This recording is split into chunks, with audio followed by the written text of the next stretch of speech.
Hi guys, welcome to Priya blogs in Kannada.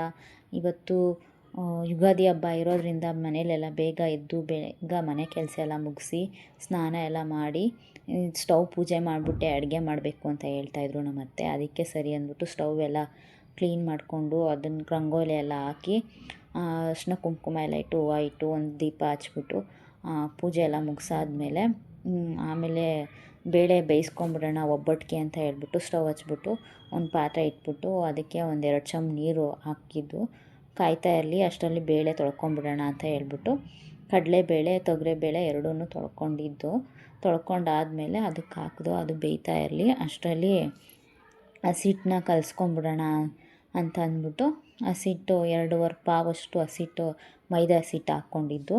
ಮೈದಾ ಹಸಿಟ್ಟು ಹಾಕ್ಕೊಂಡ್ಮೇಲೆ ಒಂದು 1/4 ಪಾವಷ್ಟು ಚಿರೋಟಿ ರವೆನ ಅದನ್ನು ಹಾಕ್ಕೊಂಡಿದ್ದು. ಅದು ಹಾಕ್ಕೊಂಡಾದ್ಮೇಲೆ ಸ್ವಲ್ಪ ಅರಿಶಿನ ಹಾಕ್ಬಿಟ್ಟು ಕಲಿಸ್ಬಿಡೋಣ ಅಂದ್ಬಿಟ್ಟು ಮಿಕ್ಸ್ ಮಾಡಿಬಿಟ್ಟು ಕಲಿಸ್ಕೊಂಡಾದ್ಮೇಲೆ ಲಾಸ್ಟಲ್ಲಿ ಎಣ್ಣೆಯನ್ನು ಹಾಕಿಟ್ಬಿಡೋಣ. ಎಣ್ಣೆ ಎಲ್ಲ ಹಾಕಿದ್ರೆ ಅದು ಕರೆಕ್ಟಾಗಿರುತ್ತೆ ಅಂದ್ಬಿಟ್ಟು ಎಣ್ಣೆ ಎಲ್ಲ ಹಾಕಿ ಇಟ್ಟಾದಮೇಲೆ ನೋಡಿಕೊಂಡು ಒಂದು ಅದಕ್ಕೆ ಬರೋವರೆಗೂ ಅದು ಚೆನ್ನಾಗಿ ಕಲಸಿರ್ಬೇಕು.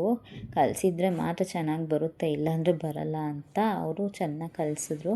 ಎಣ್ಣೆ ಎಲ್ಲ ಹಾಕಿ ಇಟ್ಟಾದಮೇಲೆ ಬೇಳೆ ಬೆಂದಿತ್ತು ಅಂದ್ಬಿಟ್ಟು ಬೇಳೆ ಬಸ್ಕೊಂಬಿಡೋಣ. ಆಮೇಲೆ ಅದಕ್ಕೆ ಬೆಲ್ಲ ಹಾಕ್ಕೊಂಬಿಡೋಣ ಅಂದ್ಬಿಟ್ಟು ಬೇಳೆ ಬಂದಮೇಲೆ ಬಸ್ತಿ ಇಟ್ಟರು.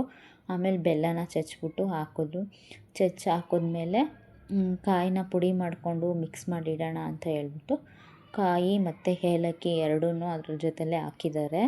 ಹಾಕಾದ್ಮೇಲೆ ಅದನ್ನು ಮಿಕ್ಸ್ ಮಾಡ್ತಾಯಿದ್ದಾರೆ. ಮಿಕ್ಸ್ ಮಾಡಿ ಇಟ್ಬಿಡೋಣ. ಚೆನ್ನಾಗಿ ಮಿಕ್ಸ್ ಮಾಡಿ ಇಟ್ಕೊಂಡ್ರೆ ಸ್ವಲ್ಪ ತಣ್ಣಗಾಗ್ತಾ ಇರುತ್ತೆ. ತಣ್ಣಗಾದ್ಮೇಲೆ ನಾವು ರುಬ್ಕೊಬೋದು ಇದನ್ನು ಅಂತ ಹೇಳ್ಬಿಟ್ಟು ಅದು ತಣ್ಣಗಾಗಿತ್ತು. ತಣ್ಣಗಾದ್ಮೇಲೆ ರುಬ್ಕೊಂಡು ಇಟ್ಟಿದ್ವಿ. ಆಮೇಲೆ ಸರಿ ಇವಾಗ ಬೇರೆ ಅಡುಗೆ ಮಾಡ್ಕೊಳ್ಳೋಣ ಅಂತ ಅಂದ್ಬಿಟ್ಟು ಒಂದು ಪಲ್ಯ ಮಾಡ್ಕೊಂಬಿಡೋಣ ಅಂತಂದು ಬೀನ್ಸ್ ಪಲ್ಯ ಮಾಡ್ಕೊಳ್ಳೋಣ ಅಂದ್ಬಿಟ್ಟು ಬೀನ್ಸ್ನ ಒಂದು ಸ್ವಲ್ಪ ಉಪ್ಪು ಹಾಕ್ಬಿಟ್ಟು ಬೀನ್ಸ್ ಕಟ್ ಮಾಡಿಬಿಟ್ಟು ಬೇಯಿಸ್ಕೊಂಡಿರೋ ಬೀನ್ಸ್ನ ಒಗ್ಗರಣೆಗೆ ಹಾಕ್ಕೊಳ್ಳೋಣ ಅಂತ ಅಂದ್ಬಿಟ್ಟು ಸ್ವಲ್ಪ ಎಣ್ಣೆ ಹಾಕ್ಬಿಟ್ಟು ಎಣ್ಣೆ ಹಾಕಿದ್ಮೇಲೆ ಸ್ವಲ್ಪ ಒಣಗಿರೋ ಮೆಣಸಿನ್ಕಾಯಿ ಹಾಕೋದು. ಒಣಗಿರೋ ಮೆಣಸಿನ್ಕಾಯಿ ಹಾಕಿದ್ಮೇಲೆ ಸ್ವಲ್ಪ ಈರುಳ್ಳಿ ಹಾಕ್ಕೊಳ್ಳೋದು.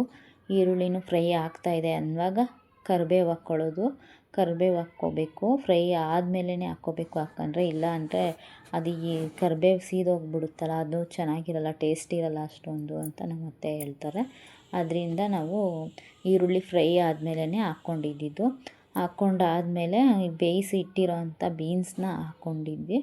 ಬೀನ್ಸ್ ಹಾಕ್ಕೊಂಡಾದ್ಮೇಲೆ ಸ್ವಲ್ಪ ಕಾಯಿ ತುರಿ ಹಾಕ್ಕೊಂಡು ಮಿಕ್ಸ್ ಮಾಡಿಬಿಟ್ಟು ಅಷ್ಟೇ, ಅದು ಮಿಕ್ಸ್ ಮಾಡಿ ಎತ್ತಿಕ್ಕೋಬೇಕು ಅಷ್ಟೇ. ಅದು ಪಲ್ಯ ಆಯಿತು, ರೆಡಿ ಆದಮೇಲೆ ಸರಿ ಈಗ ಚಿತ್ರಾನ್ನ ಮಾಡ್ಕೊಳ್ಳೋಣ ಅಂತ ಅಂದ್ಕೊಂಡು ಮಾವಿನಕಾಯಿ ಚಿತ್ರಾನ್ನ ಮಾಡ್ಕೊಳ್ಳೋಣ ಅಂತ ಅಂದ್ಕೊಂಡಿದ್ವಿ. ಸರಿ ಮಾವಿನಕಾಯಿ ತರಿಸ್ಬಿಟ್ಟು ಚಿತ್ರಾನ್ನ ಇವತ್ತು ಯುಗಾದಿ ಹಬ್ಬದ ದಿನ ಮಾವಿನಕಾಯಿ ಚಿತ್ರಾನ್ನನೇ ಮಾಡಬೇಕು ಅಂತ ನಮ್ಮ ಅತ್ತೆ. ಸರಿ ಆಯಿತು ಅಂದ್ಬಿಟ್ಟು ಮಾವಿನಕಾಯಿ ಎಲ್ಲ ತುರಿದು ರೆಡಿ ಮಾಡಿ ಇಟ್ಕೊಂಡಿದ್ದೀವಿ. ಈರುಳ್ಳಿ ಎಲ್ಲ ಕಟ್ ಮಾಡಿಕೊಂಡು ಒಂದು ಬಾಣಲಿ ಇಟ್ಬಿಟ್ಟು ಅದಕ್ಕೆ ಸ್ವಲ್ಪ ಎಣ್ಣೆ ಹಾಕ್ಕೊಂಡು ಸ್ವಲ್ಪ ಸಾಸಿವೆ ಹಾಕ್ಕೊಂಡು ಅದಾದಮೇಲೆ ಕಡಲೆಬೇಳೆ, ಉದ್ದಿನಬೇಳೆ, ಸ್ವಲ್ಪ ಕಡಲೆ ಬೀಜ ಹಾಕ್ಕೊಂಡು ಅದು ಸ್ವಲ್ಪ ಕಲರ್ ಚೇಂಜ್ ಆಗೋವರೆಗೂ ಚೆನ್ನಾಗಿ ಹುರ್ಕೋಬೇಕು. ಹುರ್ಕೊಂಡಾದ್ಮೇಲೆ ಈರುಳ್ಳಿ ಹಾಕ್ಕೋಬೇಕು. ಈರುಳ್ಳಿ ಹಾಕ್ಕೊಂಡ್ರೆ ಆವಾಗ ಈರುಳ್ಳಿನೂ ಸ್ವಲ್ಪ ಕಲರ್ ಚೇಂಜ್ ಆಗೋವರೆಗೂ ಚೆನ್ನಾಗಿ ಹುರ್ಕೋಬೇಕು. ಅಲ್ಲಿ ಹುರ್ಕೊಂಡಾದ್ಮೇಲೆ ಬೇರೆ ಹಸಿಮೆಣ್ಸಿನ್ಕಾಯಿ ಎಲ್ಲ ಹಾಕಬೇಕಾಗಿರೋದು. ಇವತ್ತು ಈರುಳ್ಳಿ ಹುರಿಯೋವರೆಗೂ ನಮ್ಮ ಅತ್ತೆ ಹಾಕಲ್ಲ. ಈರುಳ್ಳಿ ಚೆನ್ನಾಗಿ ಹುರಿದ್ರೇ ಟೇಸ್ಟ್ ಬರೋದು, ಇಲ್ಲ ಅಂದರೆ ಅದೀಗ ಹಸಿ ಥರ ಇರುತ್ತೆ, ಚೆನ್ನಾಗಿರಲ್ಲ ಅಂತ ಹೇಳ್ತಾರೆ. ಅದಕ್ಕೆ ಅದು ಹುರಿದಾದ್ಮೇಲೆ ಕರಿಬೇವು ಹಾಕ್ಕೊಂಡಾದ್ಮೇಲೆ ಹಸಿಮೆಣ್ಸಿನ್ಕಾಯಿ ಹಾಕ್ಕೊಂಡ್ವಿ.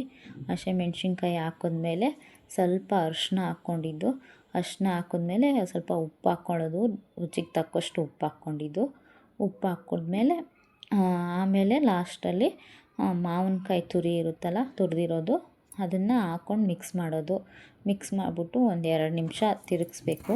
ಒಂದು 2 ನಿಮಿಷ ತಿರುಗಿಸಿದ್ಮೇಲೆ ಅದು ಹಸಿದು ಇರೋದೆಲ್ಲ ಇದಾಗುತ್ತೆ. ಆದಮೇಲೆ ಅದನ್ನು ಎತ್ತಿ ಸಪ್ರೇಟಾಗಿ ಇಡಬೇಕಾಗುತ್ತೆ. ಅದು ಆಮೇಲೆ ಅನ್ನ ಮಿಕ್ಸ್ ಮಾಡ್ಕೊಳ್ಳೋಣ ಅಂತ ಹೇಳ್ಬಿಟ್ಟು ಇಟ್ಟಾದಮೇಲೆ ಒಬ್ಬಟ್ಟು ಅಷ್ಟೊತ್ತಿಗೆಲ್ಲ ಹೂರಣ ಎಲ್ಲ ರುಬ್ಕೊಂಡಿದ್ವಲ್ಲ, ಒಬ್ಬಟ್ಟು ತಟ್ಕೊಂಬಿಡೋಣ. ಒಬ್ಬಟ್ಟು ತಟ್ಕೊಂಡ್ರೆ ಈಗ ಆಮೇಲೆ ಮಿಕ್ಕಿದ್ದು ಮಾಡ್ಕೊಬೋದಲ್ಲ ಅಂದ್ಬಿಟ್ಟು ಒಬ್ಬಟ್ಟು ತಟ್ಕೊತಾ ಇದ್ದೀವಿ.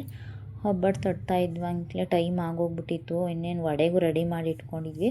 ವಡೆ ಮಾಡ್ಕೊಂಬಿಡೋಣ ಅಂತಂದ್ಬಿಟ್ಟು ಒಂದು ಸೈಡ್ ವಡೆಗೆ ಇಟ್ಕೊಂಡಿದ್ದೆ. ನಮ್ಮ ಅತ್ತೆ ಒಬ್ಬಟ್ಟು ತಟ್ಕೊತಾಯಿದ್ರು, ನಾನು ವಡೆ ಮಾಡ್ಕೊತಾಯಿದ್ದೆ. ವಡೆ ಮಾಡ್ಕೊಂಡಾದಮೇಲೆ ಎಲ್ಲ ರೆಡಿ ಮಾಡಿ ಇಟ್ಬಿಡೋಣ, ನಮ್ಮ ಮಾವ ಪೂಜೆಗೆ ಲೇಟ್ ಆಯಿತು ಅಂತವ್ರಲ್ಲ ಅಂದ್ಬಿಟ್ಟು ಚಿತ್ರಾನ್ನ, ಪಲ್ಯ ಮತ್ತು ಹೆಸ್ರುಬೇಳೆ ಮತ್ತು ಅನ್ನ, ಆಮೇಲೆ ರಸಮ್ಮು, ಆಮೇಲೆ ಎಲ್ಲ ಅಷ್ಟೇ ಮಾಡಿರೋದು. ಅದಾದಮೇಲೆ ಮಾವ ಪೂಜೆಗೆ ಲೇಟ್ ಆಯಿತು ಅಂದ್ಬಿಟ್ಟು ಪೂಜೆ ಮಾಡ್ತಾಯಿದ್ದಾರೆ. ಮಾಡಾದ್ಮೇಲೆ ಊಟ ಮಾಡಬೇಕು, ಲೇಟ್ ಆಗಿಬಿಡುತ್ತೆ ಅಂತ ಹೇಳ್ಬಿಟ್ಟು ಪೂಜೆ ಎಲ್ಲ ಮುಗಿಸಿ ಆದಮೇಲೆ ಅವರು ಬೇವು ಬೆಲ್ಲ ಕೊಡ್ತೀನಿ ಎಲ್ಲರಿಗೂ ಅಂತ ಅಂದ್ಬಿಟ್ಟು ಬೇವು ಬೆಲ್ಲ ತಿನ್ನಬೇಕು ಅಂತ ಹೇಳಿಬಿಟ್ಟು ಬೇವು ಬೆಲ್ಲ ಕೊಡ್ತಾಯಿದ್ದಾರೆ. ಬೇವು ಬೆಲ್ಲ ತಿಂದಾದಮೇಲೆ ಊಟ ಮಾಡೋಕ್ಕೆ ಸ್ಟಾರ್ಟ್ ಮಾಡಿದ್ವಿ. ತುಂಬ ಹೊಟ್ಟೆ ಹಸ್ದ್ಬಿಟ್ಟಿತ್ತು, ನಾಷ್ಟನೂ ಮಾಡಿರಲಿಲ್ಲ. ನನ್ನ ವೀಡಿಯೋ ಇಷ್ಟ ಆದರೂ ಲೈಕ್ ಮಾಡಿ, ಸಬ್ಸ್ಕ್ರೈಬ್ ಮಾಡಿ. Thank you for watching.